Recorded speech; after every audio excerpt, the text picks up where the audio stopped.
Fortalece a fé, conhecer a Jesus, que nos fala através da palavra de Deus.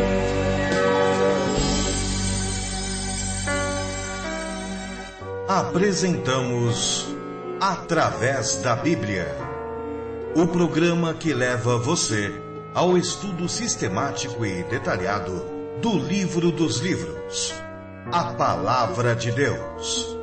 Este projeto, que tem como objetivo estudar toda a Bíblia Sagrada em 5 anos, foi idealizado pelo Dr. J. Vernon McGee. Os estudos são produzidos, contextualizados e apresentados pelo pastor e professor Itamir Neves. Convidamos você, ouvinte, a acompanhar esta jornada através da Bíblia. Olá, amigos, estamos iniciando mais um programa da série Através da Bíblia. Quero saudá-lo em nome de Jesus. É com grande prazer que mais uma vez entro em contato com você, com o objetivo de dedicar esse tempo para juntos estudarmos a Palavra de Deus. Desejo que o estudo de hoje sirva para a sua edificação e traga, além dos desafios do texto, as mais preciosas bênçãos divinas para a sua vida. Você que tem nos acompanhado, sabe também que logo no início do programa registramos as correspondências que vocês nos enviam. E hoje eu registro o e-mail que o Paulo nos enviou lá de Goiânia, compartilhando conosco alguns detalhes seus. Pastor Itamir, paz de Cristo. Mais uma vez o pastor me surpreendeu com seus ensinamentos e esclarecimentos sobre a Palavra de Deus. Realmente vale a pena estudar, ler e meditar nas verdades bíblicas. Muito obrigado por sua resposta. Que Deus continue dando sabedoria e discernimento de sua palavra. Continuemos a estudar a Bíblia, pregar o Evangelho e buscar a santidade para que um dia possamos ver Jesus face a face. Eu sou de Goiânia e congrego na Igreja Vinho Novo, da qual meu irmão é pastor e fundador desse ministério, há mais de 1 ano. Tudo pela graça e misericórdia de Deus. Muito obrigado pela atenção dispensada e que Deus continue abençoando a todos vocês. Um abraço do Paulo. Querido amigo, obrigado pelas suas palavras de apoio e pelo seu encorajamento. Agradecemos as suas orações em nosso favor e agradecemos a Deus pelo seu interesse em estudar a sua palavra. Que Deus te abençoe e que você seja uma bênção entre os seus familiares, seus amigos, seus irmãos em Cristo. E agora eu quero convidá-lo e a todos que nos sintonizam nesse momento a buscarmos o Senhor através dessa palavra de oração. Pai querido, obrigado pela tua preciosa graça. Diante da tua misericórdia, nos enchemos de ousadia e penetramos na tua presença pelo precioso sangue de Cristo para buscarmos graça nessa ocasião. Senhor, te pedimos que a tua companhia seja experimentada por todos nós nos mais diversos lugares onde estivermos. Também te pedimos que nos ilumines nesse momento de estudo, que a tua palavra molde o nosso caráter. Oramos em nome de Jesus. Amém. Fortalece a fé, conhecer nosso Deus.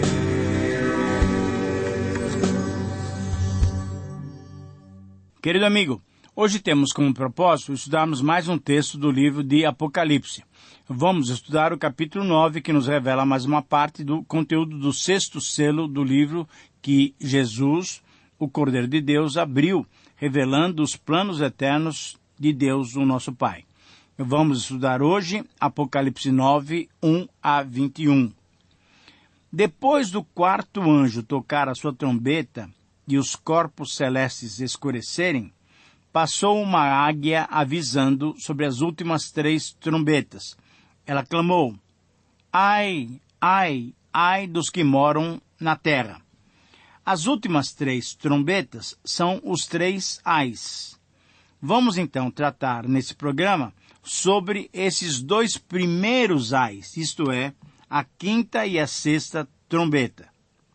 Esses ais, ou essas trombetas, são os juízos de Deus derramados sobre os habitantes da terra, certamente derramados sobre os ímpios, aqueles que consideraram a terra o seu lar e quiseram ganhar esta vida. O título que podemos dar a esse capítulo é O Sétimo Selo, a Quinta e a Sexta Trombeta. Eu repito, com base então no capítulo 9 de Apocalipse, versículos 1 a 21, o título é O Sétimo Selo, a Quinta e a Sexta Trombeta. Querido amigo, que lembramos no programa passado, onde nós estudamos a abertura do sétimo selo, cujo conteúdo são as 7 trombetas. E devemos lembrar o seguinte, dessas 7 trombetas, já estudamos 4 delas. Mas lembramos também que, ao abrir o sétimo selo, houve silêncio no céu, contrastando com o quê? Contrastando com aquele grande e maravilhoso coral em louvor e adoração ao Pai e ao Filho. Ao abrir o sétimo selo, foram descortinadas as 7 trombetas, e quando for aberta a 7ª trombeta, verificaremos que o seu conteúdo são as 7 taças. Os selos, as trombetas e as taças, todas elas descrevem o curso final da ação divina. Todas essas figuras se encontram no final como que contendo uma a outra, e essa outra contendo mais uma. Todas se encontram no final, porém, sob seus diferentes aspectos. É importante você vislumbrar essa imagem para que possa acompanhar a sequência dos acontecimentos narrados nesse e nos próximos capítulos de Apocalipse. Quando refletimos sobre, então, esses 2 ais, ou sobre essas 2 trombetas que estudaremos nesse capítulo, isto é, a 5ª e a 6ª trombeta, que fazem parte desse 7º selo, o princípio que extraímos das suas palavras se percebe nessa frase, resumo, assim delineada. Preste bem atenção, eu vou repetir depois para que você possa anotar. O juízo de Deus será derramado contra todos os que andam impiamente diante dele. Eu repito então, o juízo de Deus será derramado contra todos os que andam impiamente diante dele. E nesse capítulo, encontramos 3 manifestações do juízo de Deus. A primeira manifestação do juízo, para entendermos, precisamos de 3 esclarecimentos. O juízo de Deus se manifesta na abertura do 7º selo. Diante da pergunta que ecoou por todo o universo, foi achado apenas um ser digno de abrir o livro. Nesse livro estavam decretados os planos e os eventos pensados por Deus. Para quê? Para que se cumprissem todos eles no final dos tempos. O livro aberto por Jesus Cristo, o único digno desse privilégio, revelou-nos que toda impiedade será castigada. Enquanto os filhos de Deus forem preservados, aqueles que não obedeceram a Deus, esses sofrerão consequências eternas por seus atos e crenças. Os selos e o 7º selo, capítulo 6, 1 a 17 e 8, 1. No capítulo 6, vimos a abertura dos 6 selos. Depois da interrupção do capítulo 7, o 7º selo foi aberto no início do capítulo 8, que vimos no programa passado. E o seu conteúdo são as 7 trombetas. No capítulo 8, estudamos as 4 primeiras trombetas. E nesse capítulo 9, estudaremos a 5ª e a 6ª trombeta. A 7ª trombeta só será estudada no capítulo 11, nos versos 15 a 19. Então, assim temos os 7 selos e o 7º selo, as 7 trombetas e a 7ª trombeta. E aí, na 7ª trombeta, as 7 taças. É importante reconhecermos essa estrutura para podermos entender bem o seu conteúdo. Cada sétima figura deu origem a mais 7 figuras. Assim, o sétimo selo deu origem a 7 trombetas. E a sétima trombeta dá origem a 7 taças. E a sétima taça termina junto com a sétima trombeta e o sétimo selo, colocando então um ponto final nesses acontecimentos que formam o juízo divino contra os pecadores, contra todos os rebeldes e que não foram marcados com o sinal de Deus. Os selos mostram a igreja sofredora clamando por justiça, enquanto que as trombetas, elas mostram a misericórdia de Deus clamando ao mundo perdido, oferecendo-lhe mais uma oportunidade de arrependimento. A misericórdia divina foi recusada e assim a quinta e a sexta trombetas revelam o juízo divino. A segunda manifestação do juízo de Deus se verifica então no toque da quinta trombeta, que nós vamos descrever no tormento sobre os ímpios, capítulo 9, versículos 1 a 21. Mas vamos estudar agora a quinta trombeta, capítulo 9, versículos 1 a 12. 3 esclarecimentos com relação a esta quinta trombeta. A delimitação do juízo divino, versículos 1 a 4. João já viu uma estrela caindo do céu. Lembre-se lá do capítulo 8, versículo 10. Mas agora ele vê uma que já caiu. Essa estrela representa uma pessoa, pois recebe a chave do poço do abismo. Estrelas são usadas na Bíblia, às vezes, para representar autoridades. Por exemplo, Números 24, Daniel 8, Mateus 24. Uma estrela caída seria uma pessoa de autoridade punida ou derrotada, conforme Isaías 14, 12. Quando Jesus demonstrou seu poder sobre os demônios, ele disse: eu via Satanás caindo do céu como um relâmpago. Em Apocalipse 12, presenciaremos a derrota de Satanás na batalha do céu, resultando na expulsão do diabo. Tudo sugere que a estrela caída aqui seja o próprio diabo, o próprio Satanás. A chave representa a autoridade e aqui Satanás recebe autoridade sobre o poço do abismo. O diabo age dentro dos limites estabelecidos por Deus. Aqui, então, ele tem autoridade sobre as criaturas da região infernal, a região dos demônios. O destruidor é o rei do abismo. É do abismo que subirá a besta para perseguir e matar os servos de Deus. Mais tarde, esse abismo servirá como prisão para Satanás, conforme capítulo 20, versículos 1 a 3 e capítulo 20, versículo 7. No versículo 2, se diz que ele abriu o poço do abismo. Essa estrela traz trevas e não luz. Quando ele abre o poço do abismo, sobe tanta fumaça que escurece a terra. O trabalho do diabo sempre tem sido o de ocultar a luz de Deus, tentando manter o mundo nas trevas. E aqui ele abre o poço do abismo e o mundo se escurece. Ele traz as trevas do erro e da iniquidade para enganar os homens e mantê-los longe de Deus. Deus permite os homens serem castigados com engano e com as mentiras, consequências do próprio pecado. No verso 3, da fumaça saíram gafanhotos. Leitores do Antigo Testamento certamente entendem bem que gafanhotos são usados em pragas divinas. Esses gafanhotos da quinta trombeta não são insetos que devoram plantações, não.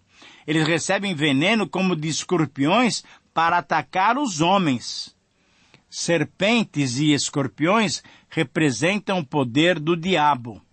O juízo divino contra os ímpios é um juízo contra aqueles que não foram selados pelo selo de Deus.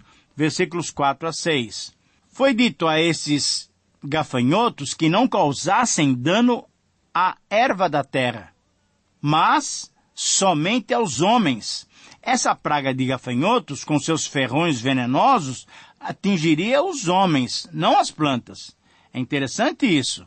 Os gafanhotos são instruídos para não prejudicar nenhum tipo de planta.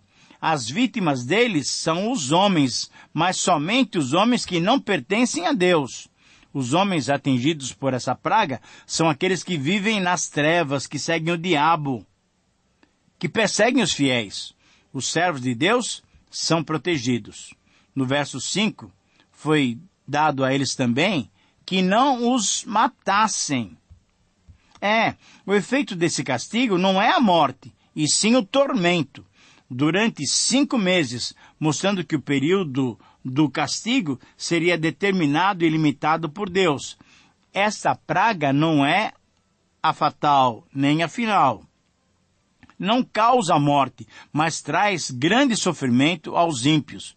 O veneno do escorpião causa dor intensa e ataca o sistema nervoso. Os opressores do povo de Deus sofreriam muita dor, mas não seriam mortos. Por enquanto, pelo menos. Versículo 6. Naqueles dias os homens buscarão a morte e não a acharão. Essa frase frisa a intensidade do sofrimento. A morte seria considerada um alívio. Mas os gafanhotos do abismo não receberam autoridade para matar, mas sim para causar um sofrimento terrível. Mesmo procurando a morte, os homens não conseguem escapar dessa praga terrível. E nos versos 7 a 12, então, temos uma descrição desses agentes do juízo divino. O aspecto desses gafanhotos era semelhante a de cavalos preparados para a peleja. A descrição da aparência dos gafanhotos nos lembra de Joel capítulo 1, Joel capítulo 2. São opressores terríveis, inimigos fortes que vêm com uma força quase irresistível. Essa é a única vez que a palavra Stephanos no grego, isto é, coroa da vitória, aparece em relação aos ímpios. Em todos os outros casos, essa palavra mostra a vitória de Cristo ou dos santos. Aqui, os servos do diabo dão a impressão de serem vitoriosos, mas a própria linguagem sugere uma falsa vitória. Veja só, como que coroas parecendo de ouro.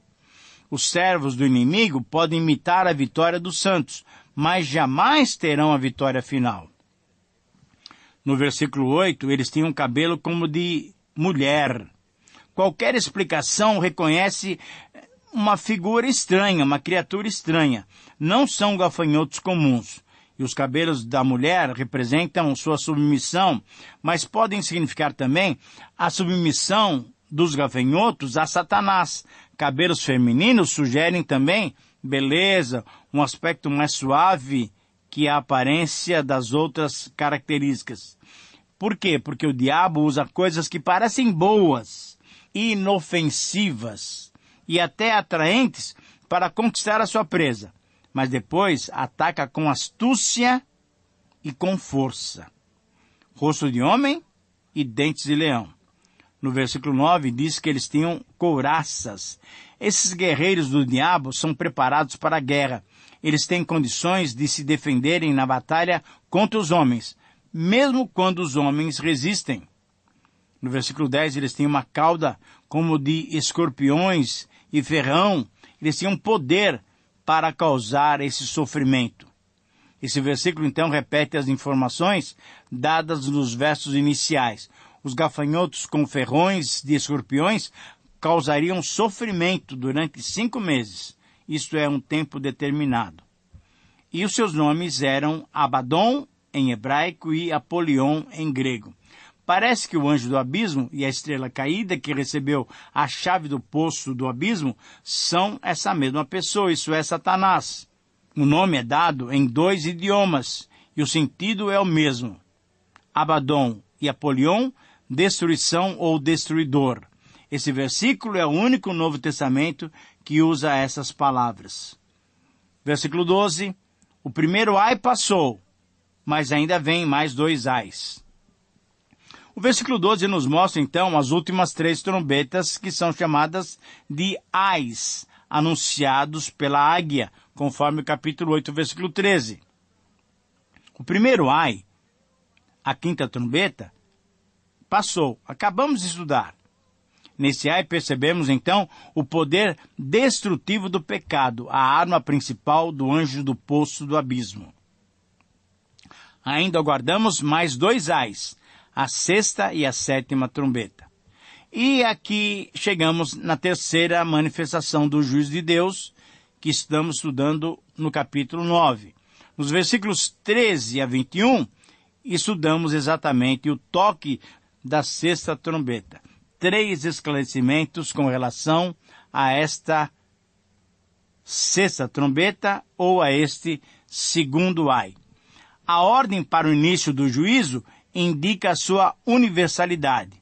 O 6º anjo tocou a trombeta e ouviu uma voz precedente dos 4 ângulos do altar de ouro que se encontra na presença de Deus. Ele anuncia esta 6ª trombeta, ou o segundo ai, e as trombetas são respostas divinas às orações dos santos. Foi dito então ao 6º anjo: solta os 4 anjos que se encontram atados junto ao grande rio Eufrates. A voz do altar manda o anjo que acabou de tocar a trombeta agir. A destruição da 5ª trombeta veio de dentro. A 6ª trombeta anuncia o castigo que vem de fora. O rio Eufrates, de onde vieram os antigos inimigos de Israel, de Judá, representa a força militar de um poder invasor usado por Deus como instrumento de castigo.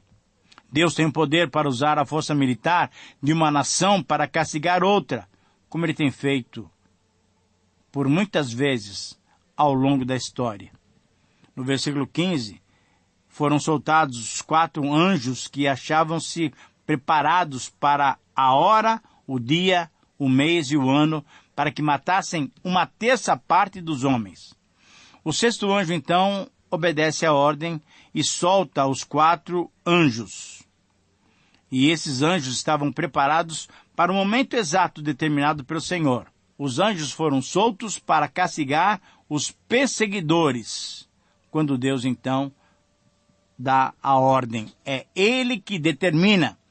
E as pragas que afetam essa 3ª parte são típicas das trombetas. E a 5ª trombeta causou dor, mas não matou. Mas essa 6ª trombeta trouxe a morte para 1/3 parte, não para todos. Versículo 16, o número dos exércitos da cavalaria era de 20.000 vezes 10 milhares. É impressionante. Já temos observado que os números do Apocalipse são geralmente números simbólicos. O poder do perseguidor pode causar medo, mas não se compara ao poder de Deus que protege os seus servos. A descrição dos agentes da mortandade, versículos 17 até 29. As cores das couraças são provavelmente vermelho, azul, amarelo e apresentam a imagem aterrorizante do exército usado como instrumento de Deus para castigar os malfeitores. Os próprios cavalos são ferozes com poder para trazer julgamento. Por meio desses 3 flagelos, a saber, fogo, fumaça e enxofre, saíam da boca dos próprios cavalos. E aí foi morta o quê? 1/3 parte dos homens. Querido amigo, realmente, mesmo que procuremos visualizar esses cavalos dessa visão, percebemos a impossibilidade de serem literalmente cavalos. Eram algo maravilhoso demais para João tentar descrever, mas era uma mensagem do poder do exército enviado por Deus. A dureza do coração dos ímpios impediu o seu arrependimento. Versículos 20 e 21, terminando o capítulo 9, mostra que, mesmo tendo 1/3 parte morrido, os outros que ficaram vivos não se arrependeram, se mantiveram duros contra Deus. Quero concluir, então, essa reflexão mostrando que essas 2 trombetas avisaram os perversos de alguns castigos que viriam, mas infelizmente eles não se arrependeram. Ainda aguardamos a última trombeta, o terceiro ai. Mas antes de ouvir o sétimo anjo tocar a sua trombeta, veremos visões do intervalo. Mas isso veremos no próximo programa. Peço a Deus que possamos estar atentos para esses alertas de Deus e arrependidos para que possamos voltar a Ele. Que o Senhor te abençoe, um grande abraço e até o próximo programa. Terminamos mais uma apresentação do programa Através da Bíblia. Esperamos que você nos escreva dando a sua opinião sobre o que ouviu. O nosso endereço é Caixa Postal 18.113, CEP 04626-970, São Paulo, São Paulo. Ou pelo e-mail através da Bíblia @transmundial.com.br. Este programa foi produzido nos estúdios da Transmundial. Meu pecado sei.